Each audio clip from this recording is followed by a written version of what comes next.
오늘 저녁에 함께 하신 모든 성도들, 또 가정에서 영상으로 예배하시는 모든 분들에게 하나님의 은총을 기원합니다. 전에도 드렸던 말씀 다시 한번 드려보겠는데요. 어떤 사람이 점잖게 생기고 또 말쑥하게 차려입은 신사가 사공에게 와서 나 배 좀 태워주시오. 저 건너편에 가야 되는데 날 좀 태워주시오. 그래서 뱃삭을 내고 건너편으로 가게 되었다고 합니다. 그런데 벌써 확연하게 두 사람이 다르죠. 이 신사는 아주 말쑥하고 깔끔하고, 또 그런데 이 뱃사공은 언제나 햇빛 아래서 노를 져서 얼굴이 시커멓게 그을렀고, 또 입은 옷은 그저 작업복이고, 또 겉으로 보면 고생 많이 한 사람의 표가 나고, 이제 그렇게 두 사람이 차이가 많이 나는데, 한참 노를 저어서 이제 강을 건너가는 중인데 이 사람이 이제 질문을 하는 겁니다. 이보시오, 자네는 언제부터 여기서 이렇게 뱃사공 노릇을 하고 있는 거요? 그러니까 그 뱃사공 하는 사람이 하는 말이, 여기서 태어났죠.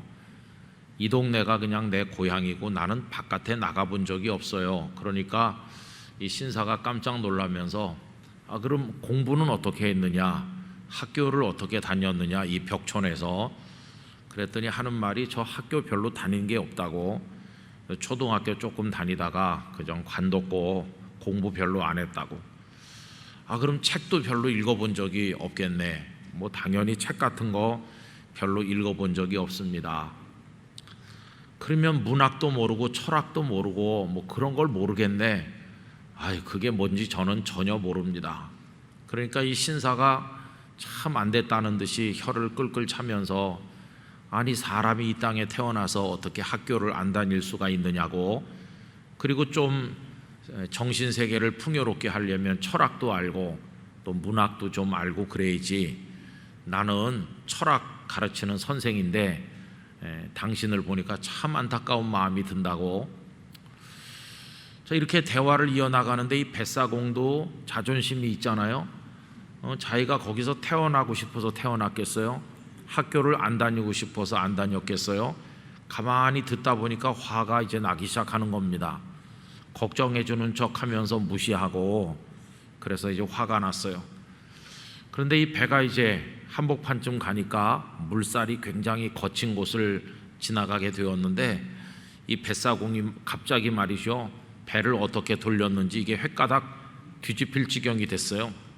그랬더니 말쑥하게 차려입은 신사가 그 직전까지는 아주 품위 있게 점잖게 앉아있더니 막 비명을 지르면서 살려달라고 그러는 거예요. 그래서 뱃사공이 이렇게 말했대요. 아니 선생은 어떻게 수영도 안 배웠느냐고. 여러분, 이 말쑥하게 차려입은 철학을 가르치신다는 교수님이 지식이 많잖아요. 그런데 만약에 거기서 배가 뒤집히면 그는 거기서 죽겠죠. 그런데 지식이 없어서 죽느냐? 그건 아니죠. 철학도 많이 알고 문학도 많이 알고 세상 돌아가는 것도 많이 알죠. 지식이 많죠. 그런데 죽게 되는 이유는 딱 하나를 몰라서 죽는 겁니다. 수영할 줄 몰라서. 100가지 지식을 다 가지고 있어도 그 상황이 요구하는 한 가지 지식이 없으면 그 한 가지 못하는 것 때문에 죽는 겁니다. 여러분, 우리 성도들이 이 세상을 살아가는 데 있어서 필요한 지식이 뭘까? 무엇을 알아야 되고 무엇에 익숙해야 될까? 이렇게 질문을 해본다면 그 답이 뭘까요? 여러분, 우리 지금 세상에 막 정보가 넘쳐나죠. 지식이 얼마나 쏟아져 나오는지 알 수가 없습니다.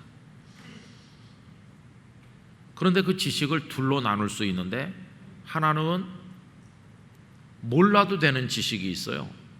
그렇죠? 근데 몰라도 되는 지식이 너무 많습니다. 여러분, 요즘에는 SNS가 얼마나 쏟아져 나오는지 아마 카톡을 다 하시는 줄로 아는데, 그럼 내가 그거 별로 보고 싶지도 않은데도 많은 사람이 카톡을 보내주는 거예요. 그래서 뭐 세상 돌아가는 온갖 얘기 그게 그냥 막 쏟아져 들어와요. 이제 그 보내주시는 분들이 뭐 유튜브든지 어디서든지 보고 자신의 마음에 들면 자기 알고 있는 지인들에게 그냥 뭐 다 살포하는 거죠. 그거 다 보고 있으려면은 24시간이 모자랍니다. 막 쏟아져 들어오죠.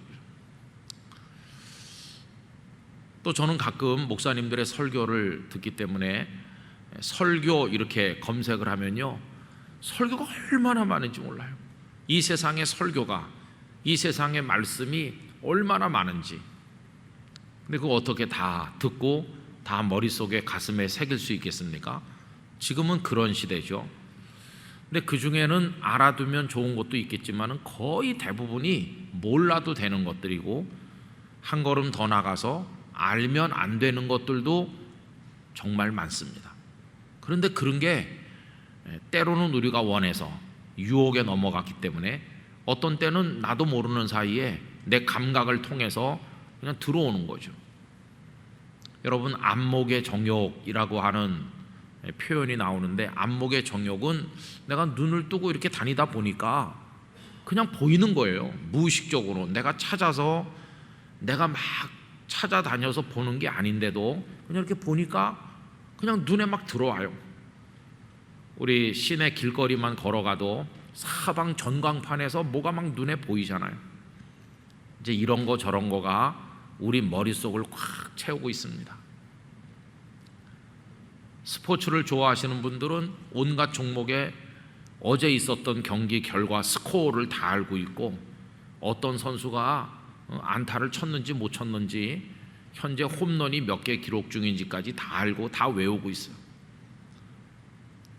부산에 제가 목회하던 교회 권사님 한 분이 야구를 정말 좋아했습니다. 프로야구.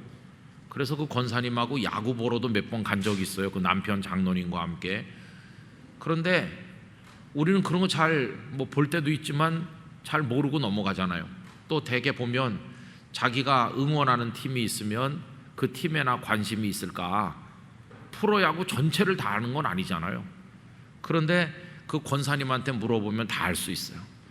그 권사님은 어느 팀에 무슨 선수가 뭐 몸이 아파서 어제 결장했다, 그런 것까지 다 알고 있더라고요. 진짜 제가 놀란 적이 있어요. 근데 여러분, 가만히 생각을 해보시면요, 알아선 안 되거나 알아봤자 도움이 안 되는 게 너무 많이 우리 알고 있어요. 그래서 그런 것들이 단순한 생활을 방해하고 있습니다. 우리가 주님을 묵상하고 주님을 바라보려면 좀 우리 영혼이 맑고 단순해야 되는데, 너무 많은 게 들어와서 어지럽히고 있으니까 마치 책을 한 권 읽으려고 그러는데 책상 위에 뭐가 많이 쌓여가지고 도대체가 집중이 안 되는 것처럼 우리가 주님께 집중이 안 되는, 그리고 영적인 환경이 너무나 좋지 않은 그런 시대에 우리가 지금 살고 있습니다. 공부 안 하고 책상을 어지럽히면서 시험 준비 안 해가지고 성적이 형편없게 나온 학생이 반성할 때 제일 먼저 하는 게 뭡니까? 책상 정리부터 하는 거죠. 책상 정리 싹 하고 연필 싹 깎아놓고 필통 정리하고, 그 다음에 거기다 생활 계획표 짜서 붙이죠.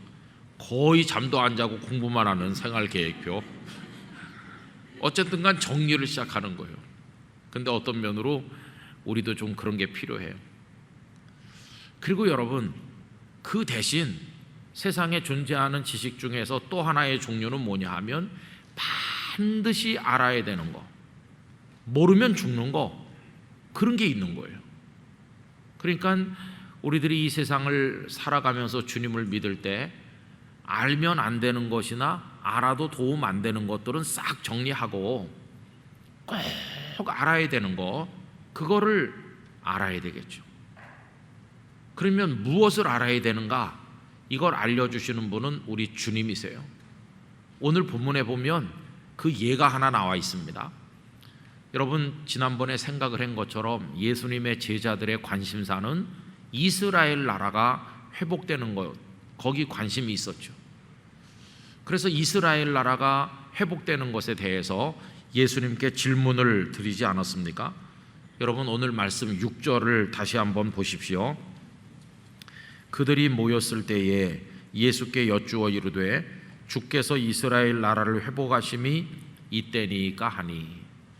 이제 예수님께서 부활하신 마당에 이제 때가 익을 대로 무르익었다고 생각을 했습니다. 이제 예수님께서 로마를 비롯한 여러 적들을 물리치시고 왕이 되실 거라면 이제 거의 때가 무르익을 대로 무르익었다. 이제 조만간 뭔가가 될 거다. 이렇게 제자들은 생각한 나머지 이렇게 질문한 것입니다. 이스라엘 나라를 회복할 때가 이때냐고. 이제 때가 다 됐죠. 곧 될 거죠. 이런 식으로 물어봤는데 두 가지 점에 있어서 그들의 생각이 잘못된 거죠. 하나는 주님의 관심은 이스라엘 나라에 있는 게 아니라 하나님의 나라에 있는 겁니다. 그렇죠? 그러니까 우선 관심의 대상 자체가 다르다는 것을 그들이 몰랐어요. 주님은 이스라엘 나라 땅에 존재하는 그 나라를 회복시키려고 오신 분이 아니시고 하나님 나라를 위해서 오신 거죠. 그래서 하나님 나라의 일을 말씀하셨다고 그 앞에 나와 있지 않습니까? 그걸 몰랐던 것이 제자들의 첫 번째 실수였고요. 또 하나 실수는 뭐냐 하면 그 때와 그 시기를 알려고 했다는 게 그게 실수였어요. 이스라엘 나라를 회복하시는 게 지금 이때입니까? 때와 시기에 관해서 질문을 했잖아요. 그런데 예수님의 대답이 어떻습니까? 7절에 보시면 이르시되 때와 시기는 아버지께서 자기의 권한에 두셨으니 너희가 알 바 아니요. 이스라엘 나라에 대한 관심을 가지는 것부터가 잘못됐고 더구나 때와 시기에 관해서 알려고 하는 것도 잘못되었다. 그건 아버지 하나님께서 당신의 권한에 두신 거다.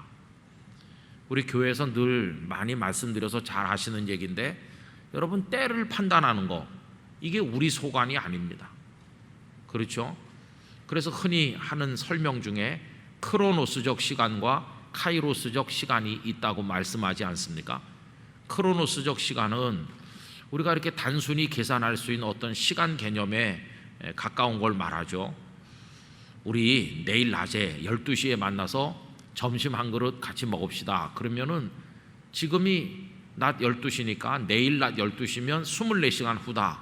이렇게 계산해 볼 수 있고 그 길이가 어느 정도 되는지 대충 가늠할 수 있어요. 그리고 시계가 있어가지고 낮 12시 우리가 이걸 측정도 할 수 있잖아요. 그런 시간은 크로노스적 시간이죠. 연대기적 시간이죠. 그러나 카이로스적 시간은 우리가 전혀 알 수도 없고 알려고 해도 의미가 없는 시간이죠. 우리 영락교회 권사님이시면서 장로회 신학대학교 명예 교수이시고 우리 한국교회 여성 지도자로서 많은 일을 감당하셨던 주선의 권사님께서 오늘 장례식이 있었어요. 그래서 장로회 신학교 또 영락교회 이렇게 같이 해서 장례를 진행했습니다. 그런데 오늘 김동호 목사님께서 거기에 장지회까지 오셨습니다. 아침에 조사도 해주셨고요. 근데 말씀을 들어보니까 김동호 목사님 사무실에 와보고 싶어 하셨다고 합니다. 그래서 지난 금요일 날 방문하기로 다 약속을 해가지고 그래서 기운을 차리고 내가 한번 가봐야 되겠다 이렇게 하셨다고 그래요. 그러다가 이제 낙상하셔서 병원에 입원하셨다는 소식이 전해지니까 이 김 목사님과 몇 분이 병원을 찾아가서 만났다고 합니다. 그때만 해도 우리 주선의 권사님께서는 손에 힘이 있으시고 내가 다쳐서 사무실에 못 가게 돼서 미안하다 이렇게 하면서 권면도 하시고 이야기를 나눴다고 그래요. 그래서 병원에 갔다 오신 분들은 더 오래 사시겠다고 생각을 했다고 그래요. 그런데 그렇게 방문하고 나서 이틀이 채 되기 전에 심정지가 오면서 하나님께로 가신 거거든요. 그러니까 여러분 사람이 전혀 모르는 시간이 있어요. 내가 언제 하나님의 부름을 받을는지 그거 우리가 미리 알지 못해요. 여러분 그런 시간이 그게 하나님의 손에 달려있는 카이로스적 시간인 것이죠. 정말 우리 인생에 있어서 중요한 시간은 우리가 모릅니다. 그냥 뭐 내일 낮에 만나서 점심을 먹읍시다 12시에 이런 거는 우리가 계산할 수도 있고 예측할 수도 있지만은 우리 인생 전체를 가늠하는 거는 우리가 알 수 없어요. 여러분, 세상에서 벌어지는 대부분의 중요한 일들은 우리는 모르는 거죠. 하나님의 손 안에서 다 이루어져요. 일종의 신비고 우리의 능력 바깥에 있는 것이죠. 그럴 때 우리에게 필요한 게 뭘까요? 하나님께서 섭리하시고 하나님께서 이끌어 가시는 데 대해서 우리를 전적으로 맡기는 순종밖에는 없다는 것을 알게 돼요. 여러분, 오늘 저녁에라도 주님께서 우리를 부르신다면 우리에게 있는 응답의 방법은 아멘밖에는 없습니다. 그거밖에는 없는 거예요. 그런데 성도는 그 아멘을 억지로 하는 것이 아니라 믿음을 가지고 기쁨으로 하는 사람이 되는 것이죠. 근데 이 제자들은 지금 때와 시기를 알려고 했어요. 알고 싶은 게 많아요. 도대체 이스라엘 나라가 회복될 건지, 회복된 자면 언젠지, 이런 어떤 지적인 호기심, 뭔가 호기심이 있어요. 우리 예수님께서는 사람들의 알고자 하는 호기심을 대부분 다 충족시켜 주셨습니다. 마태복음 13장에 보면 제자들이 비유를 가지고 예수님께 여쭤본 적이 있잖아요. 가라지 비유를 말씀하신 이후에 제자들이 예수님께 여쭤봅니다. 이 가라지 비유의 뜻을 우리에게 설명하여 주십시오. 알고 싶어하는 호기심이죠. 그랬더니 예수님께서 그것도 모르느냐 이렇게 꾸중하시질 않고 차근차근히 설명해요. 그래서 그들이 알도록 도와주시는 자상한 주님이셨는데, 여기 이 본문에서는 좀 퉁명스러우신 것처럼 느껴질 정도로 그들이 질문한 것을 거절하셨어요. 너희의 알 바가 아니다, 알 필요 없어, 이런 식으로 딱 잘라서 거절하시죠. 그건 하나님의 권한에 있는 거다. 여러분, 사람이 알고자 하는 호기심도 가질 수도 있고 뭔가 하고자 하는 의욕도 가질 수 있지만은 하나님의 선이 있는 것이, 하나님께서 하시고 하나님께서 결정하시는 것을 우리가 알고 우리가 하려고 하는 것은 정말 잘못된 교만이죠. 그러면서 예수님은 그건 너희가 알 바가 아니고 하면서 8절로 넘어가는 겁니다. 8절. 여러분, 8절 너무나도 귀한 말씀 우리 다 같이 읽도록 하겠습니다. 오직 성령이 너희에게 임하시면 너희가 권능을 받고 예루살렘과 온 유대와 사마리아와 땅 끝까지 이르러 내 증인이 되리라 하시니라. 아멘. 그 7절과 8절을 이렇게 이어서 읽으면서 그 의미를 우리 마음속에서 느껴봅시다. 뭐 그 때와 시기를 알고 싶다고? 그건 너희가 알 게 아니야. 그거는 하나님의 권한에 있는 거고 그런 거 알려고 하지 마 하면서 전환하시는 거죠. 오직 성령이 너에게 임하시면, 이게 무슨 뜻일까요? 그 밑에 깔려 있는 것이 그런 거 알려고 하지 말고 너희가 알아야 될 건 따로 있다. 너희가 알아야 될 건 이거야.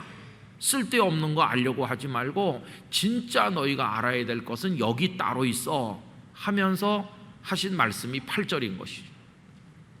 그럼 여러분, 제자들이 꼭 알아야 될 게 뭡니까? 8절 말씀이에요. 성령께서 임하신다.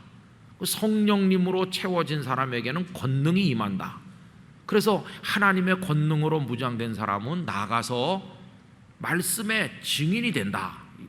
이게 뭡니까? 그리스도인의 승리하는 삶이죠.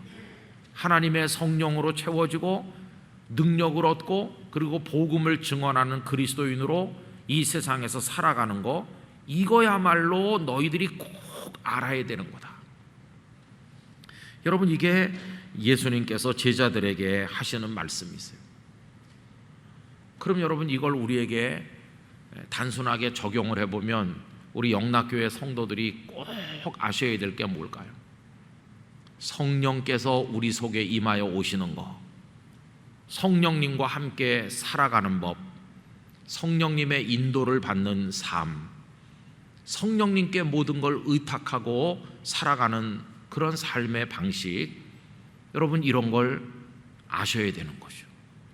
성령님과 함께 걸어가는 인생, 그거 아십니까? 어떻게 하는 것이, 그리고 성령님과 함께하는 삶의 기쁨이 어떤 것인지 여러분 그런 거 아세요? 그런 걸 알아야 되는 거죠 우리가. 그래서 권능이 우리에게 임한다고 할 때 내가 연약한 육신을 가진 보잘것없는 존재지만, 나는 연약하지만 권능으로 덧입혀졌을 때 사내들인 공회 앞에 베드로와 요한이 끌려가셨어도 권능이 그들 속에 역사하니까 기탄 없이 모든 메시지를 전할 말씀을 선포했잖아요. 권능이 그들 속에 역사하는 거죠. 여러분 그런 거, 하나님의 영으로 승리하는 삶, 그런 거를 우리가 알고 있나 하는 것입니다. 그럼 제자들이 예수님께서 이 말씀하실 때 이걸 알았을까요? 몰랐을까요? 성령께서 임하신다는 게 뭔지, 그리고 권능을 받는다는 게 뭔지, 그리고 증인이 되어서 땅끝까지 간다는 게 뭔지를 요 8절을 말씀하실 때 제자들이 알았을까? 몰랐죠. 성령이 임하시는 게 뭐야? 대단히 궁금했을 것 같아요. 그 다음에 권능을 입는다는 게 그게 뭘까? 몰랐겠죠. 그런데 나중에는 알게 된 거죠. 오늘 이 말씀을 같이 묵상하신 우리 성도님들 중에 아마 어떤 분들은 그건 나도 잘 모르는데, 그런 분들이 있을 수도 있습니다. 간절히 원하기는 나중에 제자들이 그걸 알게 되는 것처럼 우리 영락교회 성도들도 알게 되시기를 축복합니다. 점점 알아가는 거죠. 점점 알아가요. 그래서 오순절 다락방에 거기 모여서 기도에 힘쓰는데 하나님의 성령이 강력하게 임했어요. 아마 굉장히 당황했을지도 몰라. 이게 도대체 뭐냐? 우리 속에 나타나는 이게 도대체 뭔지 아마 설명하기 어려웠을 거예요. 그러나 하여튼 그들 각자에게 하나님의 성령이 임했고, 그리고 그들이 권능으로 옷을 입게 되었는데 각자에게 성령의 은사가 주어지자 방언의 은사도 가지게 되었고, 성전 미문에 안전뱅이를 일으키는 신유의 은사도 가지게 되었고, 베드로같이 겁이 많던 사람이 담대하게 수많은 사람들 앞에서 예수 그리스도의 십자가 부활을 선포하는 말씀의 권세도 가지게 되었고, 그래서 땅끝까지, 그 당시 땅끝이라고 할 수 있는 로마의 심장까지 가고, 어떤 이들은 서바나까지도 가고 다 이렇게 가질 않았습니까? 갈릴리 호반에서 그냥 그물이나 깊고 물고기나 잡던 그들이 저 제국의 중심지에까지 갈 줄 누가 알았으며, 저 남인도까지 갈 줄 누가 알았으며, 저 이집트까지 갈 줄을 누가 알았겠어요? 그러나 나중엔 알게 됐죠. 나중에 하나님의 영이 우리를 붙드신다는 게 이런 거구나. 저는 그래서 우리 영락교회 성도들께서 하나님의 성령의 역사에 대해서 우리 한 분도 이것에 대해서 무지하지 않고 우리가 알게 되기를 간절히 원합니다. 꼭 알아야 되는 거죠. 여러분 성경 말씀 한 군데 우리 찾아 읽도록 하겠습니다. 고린도전서 12장, 고린도전서 12장 1절 말씀.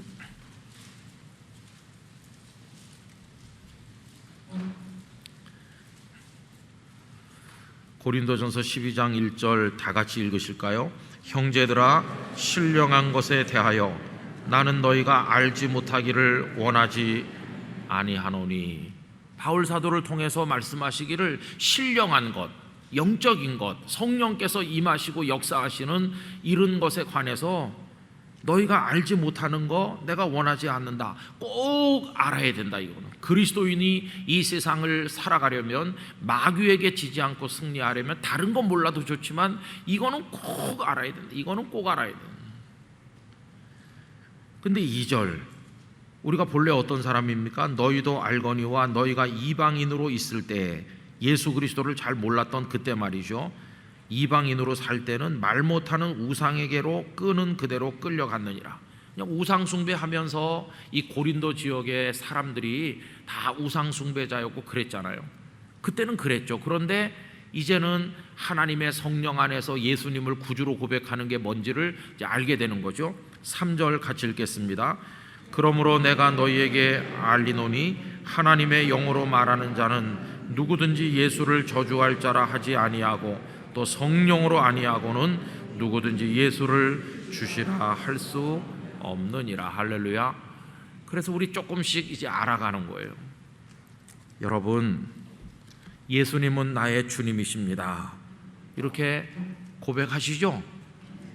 예수님은 정말 남이 뭐라고 그래도, 세상이 뭐라고 그래도 나의 주님이시고 나는 예수님을 통해 영원한 생명의 구원을 얻을 줄 믿습니다. 다 그렇게 고백하시죠? 그러면 성령님께서 이미 우리 속에 일하고 계시다는 증거입니다. 믿게 하시는 분이 성령님이시니까. 성령님께서 돕지 않으시면 믿을 수가 없으니까. 그런데 내가 지금 예수님을 나의 구주로 믿고 있다는 것은 성령님께서 내 속에 역사하고 계시다는 증거죠. 아, 성령님은 우둔하고 고집이 센 나를 이렇게 변화시켜서 예수님을 나의 주님으로 고백하게 하시는구나. 아, 성령님의 역사는 이런 거구나. 이렇게 조금씩 알아가는 거죠.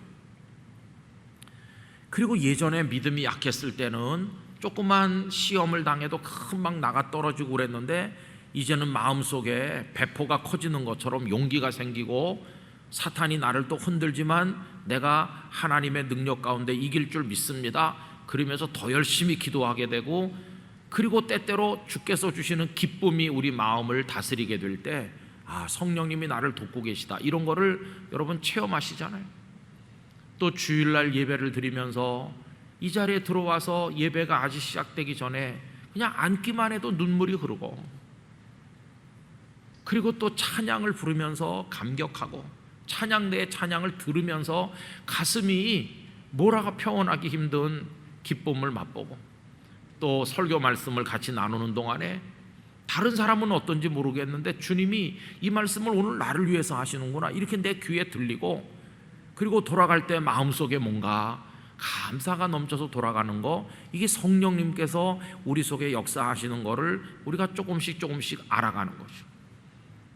여러분, 이 하나님의 신령한 것에 대해서 우리가 알되 풍성하게 알기를 기원하는 것입니다. 풍성하게 알아야 돼요. 성경 지식이 많은 거 가지고 구원을 받을 수는 없습니다. 성경을 뭐 수십 독을 했다고 구원에 이르는 건 아닙니다. 그러나 요한복음 3장 16절 한 절만 안다고 할지라도 그것이 내 영혼에 큰 감동과 변화와 믿음의 고백을 가져온다면 나는 주님의 백성이 되는 겁니다. 여러분, 우리가 천국문 앞에 섰을 때 거기서 뭐 네가 철학을 아느냐, 문학을 아느냐, 셰익스피어 작품을 읽어봤어? 이런 거 우리한테 물어볼까요? 거기서는 다른 지식이 다 필요 없는 거예요. 딱 하나, 주 예수님을 믿습니다. 이 믿음의 지식 하나가 우리를 구원으로 나가게 해주는 거죠. 여러분, 우리 교회 안에서 가지는, 성도들이 가지는 소위 종교적 지식, 제가 이걸 영적 지식이라고 하지 않고 종교적 지식이라고 하는 것은 많이 알면 도움이 되긴 되지만 우리의 은혜의 본질에는 별 상관이 없는 것, 종교적 지식이죠.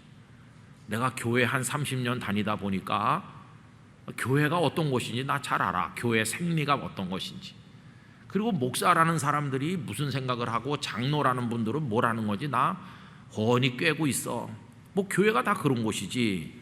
이렇게 익숙하게 아는 거, 그건 종교적 지식인데 우리를 교만하게 만들고 주님 앞에 무릎 꿇지 못하도록 만들고 우리의 마음에 장벽을 더 많이 만들어서 익숙하게 아는 것 같은데 은혜로부터 멀어지게 만드는 무서운 지식이죠. 죽은 지식입니다. 그러나 살아있는 생명의 지식은, 이건 영적 지식인데 내 가슴이 진동하고 그것 때문에 기쁨을 얻고 그것 때문에 과감하게 포기할 수도 있고 결단할 수도 있고 주님이 나를 사랑한다는 것이 너무 좋아서 어쩔 줄 모르게 되는 그런 살아있는 영적 지식, 이게 우리에게 꼭 있어야 되는 거죠.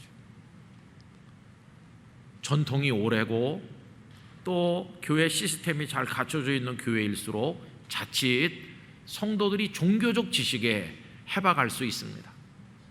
그러나 과연 영적 지식, 주께서 나와 동행하시고 내 속에 역사하시고 이 말씀이 그냥 글자가 아니라 살아있는 말씀으로 오늘 내 삶 속에서 역사하고 있다, 이런 걸 경험하게 만드는 생명력 있는 지식, 이런 건 우리가 얼마나 알고 있는지, 여러분, 그게 관건인 것이죠.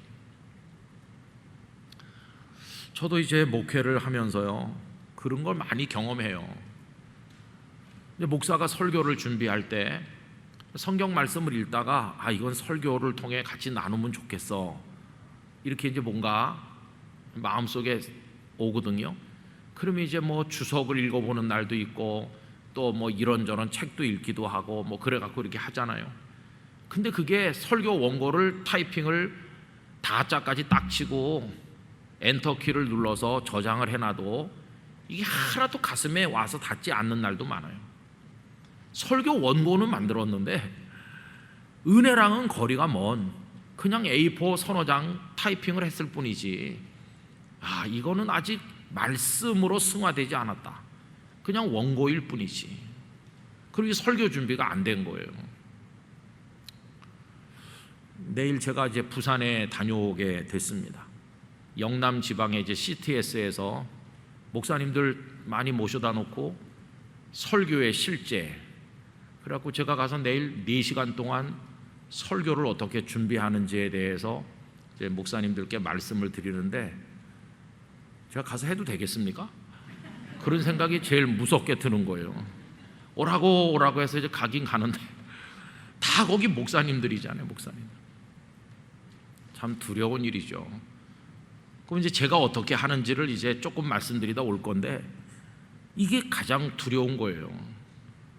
원고 작성은 잘 됐지, 그러나 그 속에 하나님의 성령이 그 글자와 글자 사이에, 그 문장과 문장 사이에 우리 영혼을 두드리는 감동으로 살아서 역사하는 생명력으로 이게 다가오고 있나, 그게 관건이죠. 여러분, 살아있는 교회라는 건 딴 게 아니에요. 모든 세상의 교회가 다 예배드리고 다 남녀 선교회가 있고 다 찬양하고 다 하죠. 다 합니다. 어느 교회나 똑같이. 그러나 살아있는 교회가 있는가 하면 죽은 교회가 있는 거 아니겠어요? 요한계시록 그 2장 3장에 소아시아 7교회 얘기를 하는데 다 교회는 교회죠. 그런데 거기 심각한 교회들이 있잖아요. 교회는 다 교회인데 왜 심각한 걸까? 결국은 그런 거죠. 오늘 한국 교회가 위기라고 말할 때 다른 게 위기가 아니라 반드시 알아야 될 신령한 것을 우리가 잘 모르고 있다. 그러면 여기 인위적인 노력이 좀 필요할까? 저는 인위적인 노력도 필요하다고 생각합니다. 왜냐하면 사모하는 자에게 채워주신다고 그랬으니까. 인위적 노력은 뭘까요? 하나님, 저도 알고 싶어요. 이 신령한 하나님의 은혜의 세계에 대해서 알고 싶어요. 사도 바울이 셋째 하늘에 올라가셨다고 그러는데 그게 뭔지 저도 좀 체험해서 알고 싶어요. 하나님의 능력의 은혜의 바닷속으로 들어가 보고 싶어요. 하나님, 저에게도 이런 거룩한 생명의 지식을 주시옵소서. 그런 사람의 부르짖는 노력도 필요하죠. 근데 지금 그런 부르짖는 열기가 다 식어버렸어.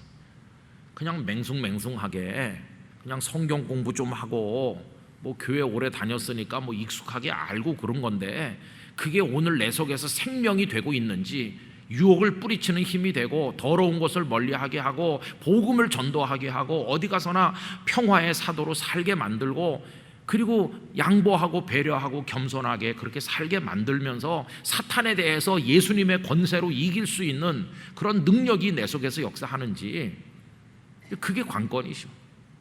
그게 안 되면 똑같이 싸우고 똑같이 주저앉고 똑같이 분노하면서 세상의 욕망에서 벗어나지 못하고 끌려가면서 교회는 열심히 다니는데 승리하는 그리스도인이 못 된다면 이게 정말 참 비극이죠. 그래서 여러분, 우리 알지 않아도 될 것은 알려고 하지 맙시다. 우리 교회, 영락교회 같이 성도가 많은 교회 다니면 뭐 알아야 될 게 많은 것 같잖아요. 예배 마치고 저 어디 나가서 335 차 한잔 잡수시는 분들이 많으신데 거기 가서 무슨 얘기 하세요? 오늘 찬양대 앉았던 누가 뭐 집에 무슨 일이 있다며? 이런 거, 그냥 그런 뒷얘기, 이런 거가 다 우리를 시험에 빠지게 하는 거예요. 건강하지 않은 그런 지식은 우리가 알 필요가 없어요.